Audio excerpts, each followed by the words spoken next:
হিসাব বিজ্ঞানের একটা গুরুত্বপূর্ণ চ্যাপ্টার হচ্ছে যৌথ মূলধনী কোম্পানির মূলধন।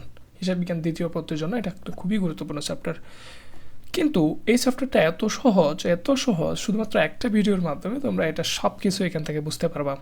এবং এখান থেকে যদি কোনো অঙ্ক আসে আমি সাজেস্ট করবো এই চ্যাপ্টারের অঙ্কটাই তোমরা সবচেয়ে ফার্স্টে করবে, কারণ এটা এত সহজ। সো আর দেরি না করে আমরা আজকের ক্লাসে চলে যাই। আজকের ক্লাসের বিষয় হচ্ছে আমাদের যৌথ মূলধনী কোম্পানির মূলধন। আমরা দেখব কিভাবে এই অঙ্কগুলো খুব শর্টকাট ওয়েতে করতে পারি। প্রথমত তোমাদের বুঝতে হবে যৌথ মূলধনী কোম্পানির মূলধন বলতে আসলে কী বোঝাচ্ছে। আমরা যখন একটা যৌথ মূলধনী কোম্পানি বলি, একটা কোম্পানি যেটা হচ্ছে অনেকজনের মূলধন নিয়ে গঠিত হয় সেটাই যৌথ মূলধনী কোম্পানি, যেটার জন্য একটা আইন আছে, কোম্পানি আইন বলে। 1994 সালের একটা কোম্পানি আইন আছে যেটা ওই আইনের আন্ডারে গঠিত হয় এবং পরিচালিত হয়। তাহলে একটা কোম্পানির যখন কোনো টাকার প্রয়োজন হয়, আমরা যে বলি একটা কোম্পানির যে অ্যাসেট বা সম্পদ, এই সম্পদগুলা কেনার জন্য কোম্পানির টাকার প্রয়োজন হয়। এই টাকাগুলো কোত্থেকে আসে? এটা দুইটা জায়গা থেকে আসে, আমরা সেটা সমীকরণ থেকে বুঝতে পারি। একটা হচ্ছে লায়াবিলিটিস আর একটা হচ্ছে ওনার সিকিউরিটি। দেখো, লায়াবিলিটিস বলতে একটা কোম্পানির মধ্যে অনেকগুলাই থাকতে পারে, তবে দীর্ঘমেয়াদী যে লায়াবিলিটিস সেটা হচ্ছে একটা বন্ড থাকতে পারে। কি থাকতে পারে? বন্ড মানে হচ্ছে তুমি মানুষের কাছ থেকে ঋণ নিবা এবং এই ঋণের বিপরীতে ওদেরকে একটা কাগজ দিবা, একটা দলিল দিবা, যেটাই হচ্ছে একটা বন্ড। তাহলে বন্ডের মাধ্যমে তুমি টাকা কালেকশন করতে পারো যাতে তুমি প্রতিষ্ঠানের সম্পদ কিনবা। আবার আছে ওনার সিকিউরিটি, বা এটা হচ্ছে মালিকের টাকা প্রতিষ্ঠানে নিয়ে প্রতিষ্ঠান এটা খরচ করতে পারে, যেটাকে আমরা ওনার সিকিউরিটি বলি। এবং সেটা যদি যৌথ মূলধনী কোম্পানি হয় সেটাকে বলা হয় শেয়ার হোল্ডার সিকিউরিটি। কি বলা হয়? Share holder security. তাহলে আমরা বুঝতে পারলাম প্রতিষ্ঠান আসলে মূলধন বলতে কী বোঝাচ্ছে। মূলধন বলতে প্রতিষ্ঠানে যে সম্পদগুলো ক্রয়ের জন্য যে টাকার প্রয়োজন হয় সেগুলো যেখান থেকে কালেক্ট করে সেগুলোই প্রতিষ্ঠানের মূলধন। এখন এই মূলধনের হিসাবটাই আমাকে এই অধ্যায়ে করতে হবে। যদিও আমরা এই বন্ডের হিসাবটা এই চ্যাপ্টারে করেই না, আমরা এই বন্ডের হিসাবটা কিন্তু এখানে করব না। আমরা শুধুমাত্র করব শেয়ার হোল্ডারদের যে ইকুইটি আমরা কালেক্ট করি সেটাই আমরা এই অধ্যায়ে দেখব কিভাবে আমরা সেটা হিসাব বিজ্ঞানে লিখতে পারি। দেখো, শেয়ার হোল্ডারদের যে ইকুইটি বলছি সেটা আমরা কিভাবে নেই। আমরা জানি যৌথ মূলধনী কোম্পানিতে অনেকজন মালিক থাকতে পারে। একটা কোম্পানিতে দেখা যাচ্ছে 20,000 30,000 মালিক থাকতে পারে, কারণ তুমি একটা শেয়ার কিনলেই কিন্তু ওই কোম্পানির মালিক হয়ে যাচ্ছ। তাহলে আমরা বুঝতে পারছি এতগুলো মালিকের কাছ থেকে টাকা সংগ্রহ করার জন্য আমাদের শেয়ারের প্রয়োজন হয়। অর্থাৎ আমাদের প্রতিষ্ঠানে যতগুলো মূলধন থাকবে সেগুলোকে আমরা ছোটো ছোটো অঙ্কে ভাগ করে ফেলবো। মনে করে 1 কোটি টাকা লাগতেছে, তাহলে আমি কি করব? প্রতিটা 10 টাকা করে আমি 10 লক্ষ শেয়ার করব। তাহলে ওই 10 টাকার একটাই হচ্ছে একটা শেয়ার, তাহলে সেটা যে কেউ কিনতে পারে। তাহলে এই যে আমরা শেয়ার বিক্রি করছি, শেয়ার বিক্রি করার কিছু প্রসেস আছে, এগুলা কিভাবে আমরা হিসাব বিজ্ঞানের জাবেদার মাধ্যমে লিখব, এগুলা কিভাবে আমরা আর্থিক অবস্থার বিবরণীতে দেখাবো, এগুলো কিভাবে আমরা শেয়ার হোল্ডার্স ইকুইটি স্টেটমেন্ট অথবা মালিকানা সত্ত্ব বিবরণীতে দেখাবো, সেটাই হচ্ছে আমাদের এখানে করতে হবে। এখন আমরা মূলধন সম্পর্কে জানলাম এবং আমরা এখানে কি করব সেটাও জানলাম। এখন আমরা দেখি এই মূলধনগুলো আসলে যৌথ মূলধনী কোম্পানিতে কয় রকমের হইতে পারে। অর্থাৎ আমরা যে মূলধন বলছি, যৌথ মূলধনী কোম্পানি কিন্তু এখানে বিভিন্ন ধাপে বিভিন্ন নামে ডাকা হয়। যেমন প্রথমত আমরা দেখছি অনুমোদিত মূলধন। আমরা প্রথমত বলছি অনুমোদিত মূলধন। অনুমোদিত মূলধন কি? একটা কোম্পানি যখন নিবন্ধন হয় ওদেরকে কিন্তু বলে দিতে হয় যে ও কত টাকা মার্কেট থেকে মূলধন হিসাবে তুলবে। ফর এক্সাম্পল, মনে করো আমরা সবাই মিলে একটা কোম্পানি গঠন করব, ওখানে আমরা নিবন্ধন করার সময় নিবন্ধককে সরকারকে আমরা বলে দিচ্ছি যে আমরা টোটাল 100 কোটি টাকা মানুষের কাছ থেকে তুলব ভবিষ্যতে। এখনও পর্যন্ত প্রতিষ্ঠান তুলে নাই, কিন্তু নিবন্ধন করার সময় বলতেছে আমরা টোটাল 100 কোটি টাকা পর্যন্ত তুলব। তাহলে এই 100 কোটি হবে আমার অনুমোদিত মূলধন। কেন আমার এটা অনুমোদিত মূলধন? কারণ এটা হচ্ছে আমরা নিবন্ধন করছি।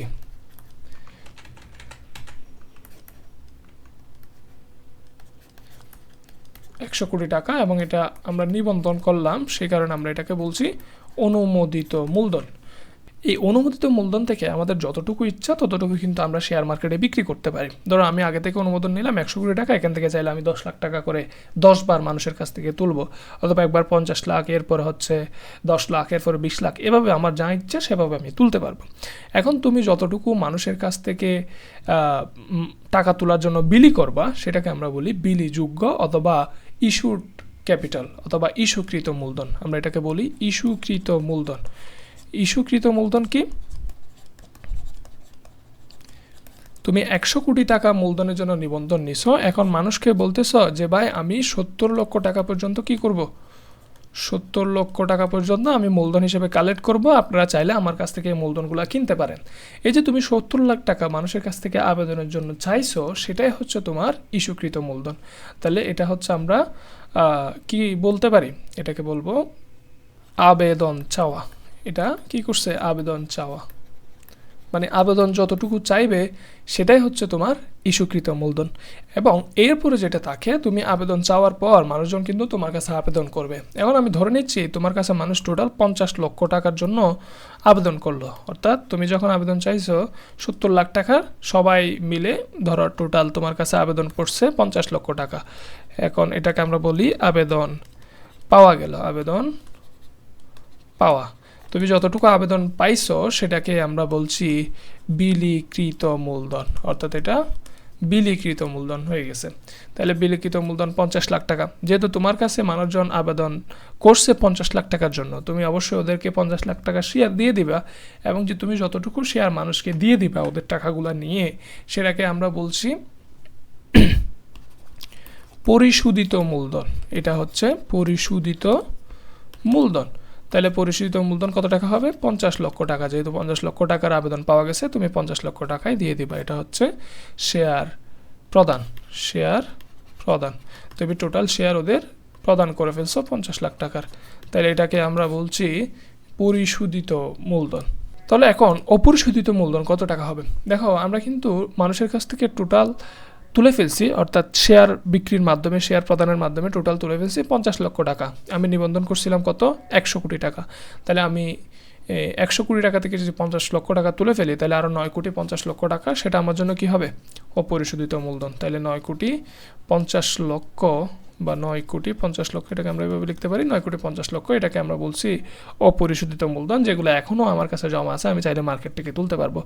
এই 5টা মূলধনের প্রকারভেদ তোমাদের অঙ্কের জন্য খুবই গুরুত্বপূর্ণ। তারপরেও কিছু এখানে তলবি অতলবি আছে, যেগুলো আমাদের ম্যাথের মধ্যে এখন তেমন আসে না, যদিও এটা ব্রিটিশ পদ্ধতিতে তলবি এবং অতলবিগুলো হিসাব করা হয়, সেজন্য আমরা এখানে স্কেপ করলাম। কিন্তু এই 5টা মূলধন তোমাকে অবশ্যই জানতে হবে, এগুলা কি সেটা ভালোভাবে বুঝতে হবে।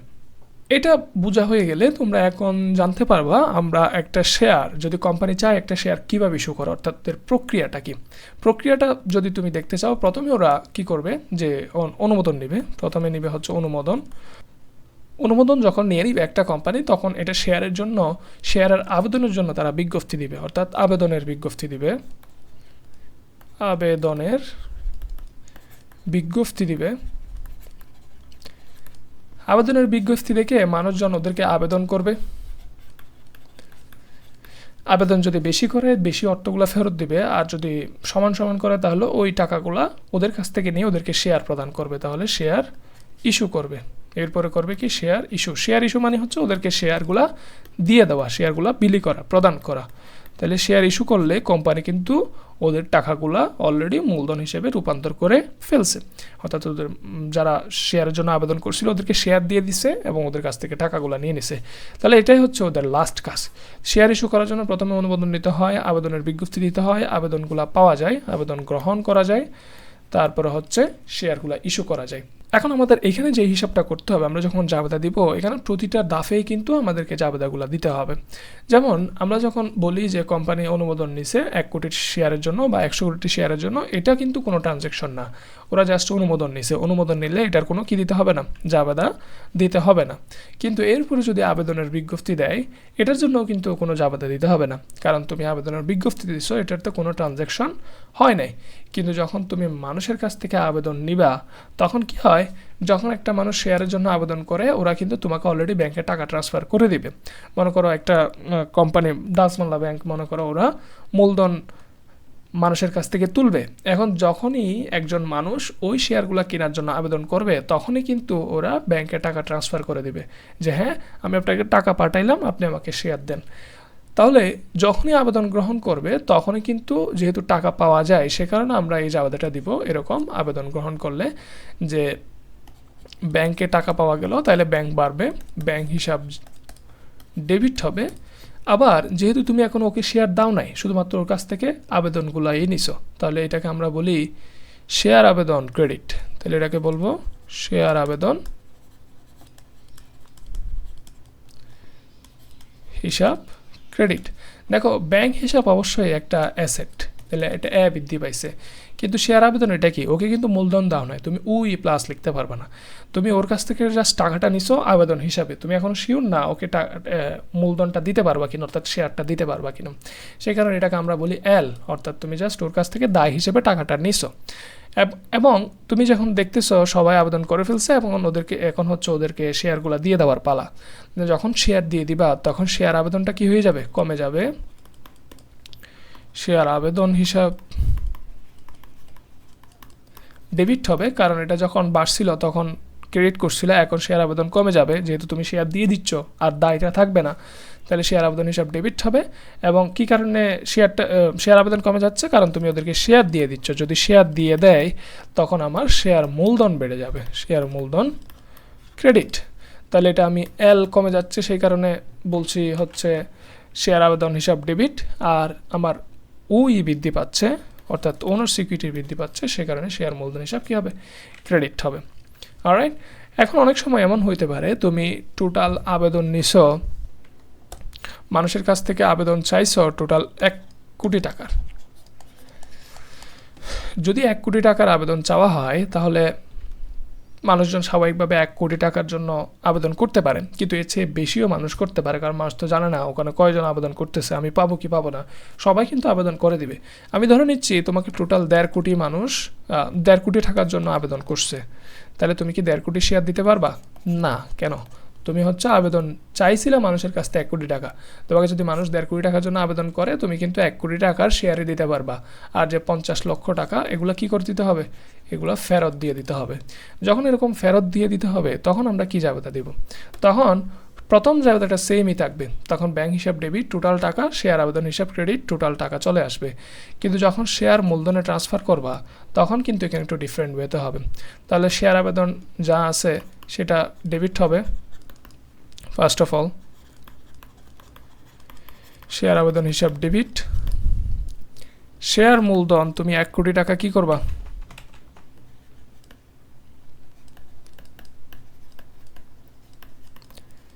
শেয়ার মূলধন ক্রেডিট হবে, কিন্তু সাথে সাথে তুমি যে আচ্ছা এখানে আমি টাকাগুলো লিখে ফেলি, তাহলে 1.5 কোটি টাকা তোমাকে কি করছিল, আবেদন করছিল, তাহলে 1.5 কোটি টাকা শেয়ার আবেদন এটা পুরোটাই কমে যাবে, শেয়ার মূলধনে যাবে কিন্তু 1 কোটি টাকা, আর 50 লাখ টাকা কোথায় যাবে, আর 50 লাখ টাকা তুমি ওদেরকে ব্যাংক থেকে দিয়ে দিবা, অর্থাৎ ওদেরকে যখন ফেরত দিবা ব্যাংকে কমে যাবে, তাহলে ব্যাংক হিসাব কি হবে, ক্রেডিট হবে, ব্যাংক হিসাব কমে গেছে কত লাখ টাকা, 50 লাখ টাকা, এটাকে আমি কোটি লেখার জন্য দশমিকে লিখলাম।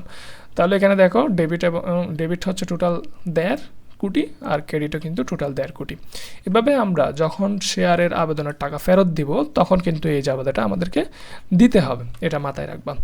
এরপর আরেক ধরনের জাবেদা হতে পারে, সেটা হচ্ছে যখন একটা কোম্পানি মূলধন ইস্যু করে, ওরা কিন্তু নিজেরাই এদের নিজের মূলধনগুলো ইস্যু করতে পারে না, ওদের একটা অবলেখকের প্রয়োজন হয়, এরা হচ্ছে মধ্যস্থতাকারী হিসেবে কাজ করে, এরা বিভিন্ন কোম্পানির নিকট শেয়ারগুলো উপস্থাপন করে, বিভিন্ন মানুষের কাছে শেয়ারগুলো উপস্থাপন করে, অর্থাৎ ওরা বিক্রি করে দেওয়ার চেষ্টা করে, অর্থাৎ একটা কোম্পানির শেয়ার আরেকজন যখন বিক্রি করে দেওয়ার চেষ্টা করে ওই মানুষটাকে বা ওই প্রতিষ্ঠানকে বলা হয় অবলেখক।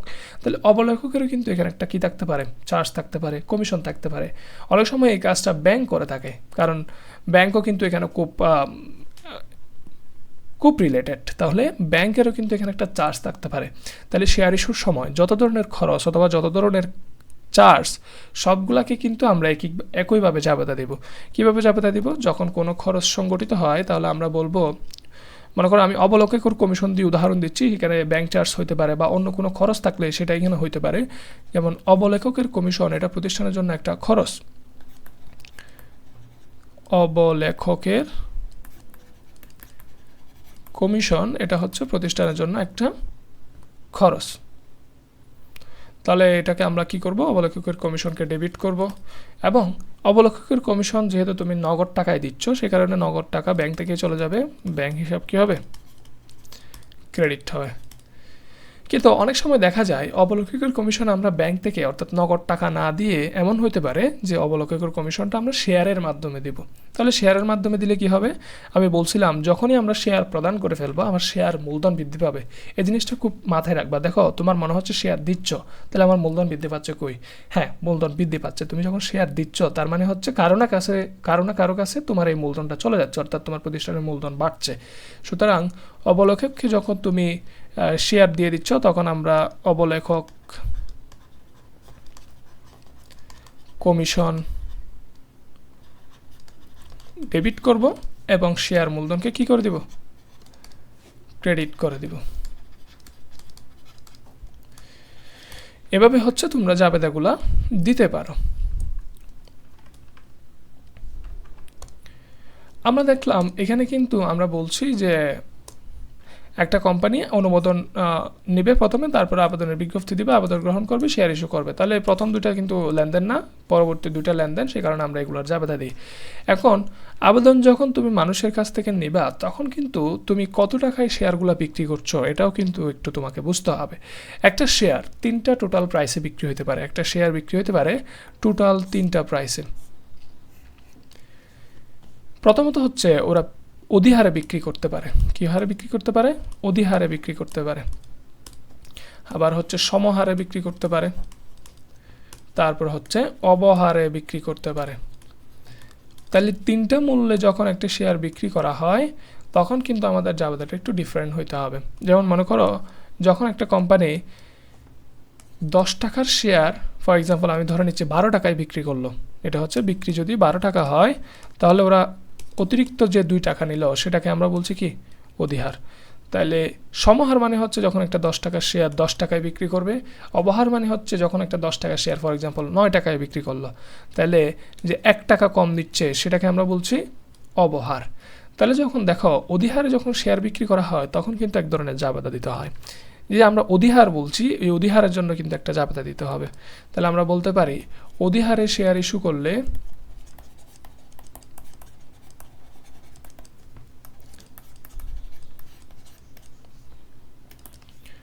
জাবেদা কীভাবে হয়? তাহলে আমার শেয়ার আবেদন কি হবে? শেয়ার আবেদন ডেবিট হবে। ওই যে আমরা বলছিলাম এই অঙ্কের মধ্যে দেখছিলাম যে শেয়ার আবেদন কি করতে হবে? যখন শেয়ার ইস্যু করে শেয়ার আবেদন হিসাব ডেবিট করতে হবে, শেয়ার মূলধন ক্রেডিট করতে হবে। আর যদি ব্যাংকের টাকা ফেরত দেয় ব্যাংক হিসাব ক্রেডিট হবে। তাহলে আমরা অধিহারে যখন শেয়ার ইস্যু করব তাহলে শেয়ার আবেদনকে কি করব? শেয়ার আবেদনকে অবশ্যই ডেবিট করব এবং শেয়ার মূলধনকে আমি কি করব? ক্রেডিট করব। শেয়ার মূলধনকে ক্রেডিট করব। সাথে সাথে তুমি যেই পরিমাণ অতিরিক্ত টাকা নিছো, যেমন আমরা যদি এই উদাহরণে দেখি 10 টাকার শেয়ার তুমি 12 টাকা নিছো, তার মানে আমি শেয়ার আবেদন হিসাবে টোটাল 12 টাকা পাইছি, তাহলে 12 টাকায় আমার কমে যাবে। এবং শেয়ার মূলধনে যেগুলো কমাচ্ছি সেগুলো শেয়ার মূলধনে যাবে 10 টাকা, অধিহার হিসেবে যাবে 2 টাকা। তাহলে শেয়ার অধিহার নামে এখানে একটা নতুন হিসাব দিতে হবে, শেয়ার অধিহার। শেয়ার অধিহার, তাহলে এই শেয়ার অধিহার 2 টাকা। তাহলে ক্রেডিটের মধ্যে হচ্ছে এটা 2টা ক্রেডিট, তাহলে ক্রেডিটের মধ্যে 12, ডেবিটের মধ্যে 12। এখন একই জিনিসটা যদি অবহারে হয়, অর্থাৎ শেয়ার অবহারে শেয়ার ইস্যু হয়,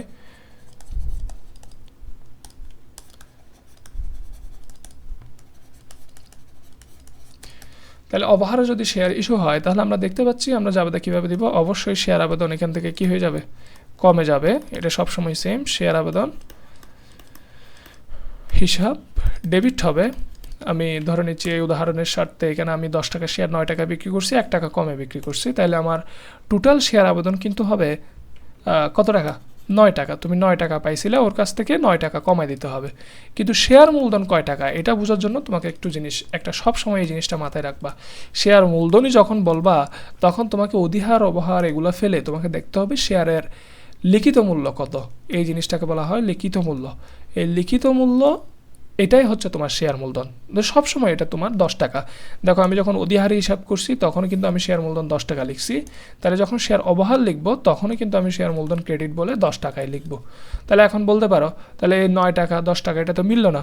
কেন মিলে নাই? কারণ আমাদের একটা অবহার লিখতে হবে। তাহলে অবহারটা কোথায় আসবে? অবশ্যই ডেবিট পাশে আসবে, শেয়ার অবহার। এই শেয়ার অবহার হিসাব কি হবে? ডেবিট হবে।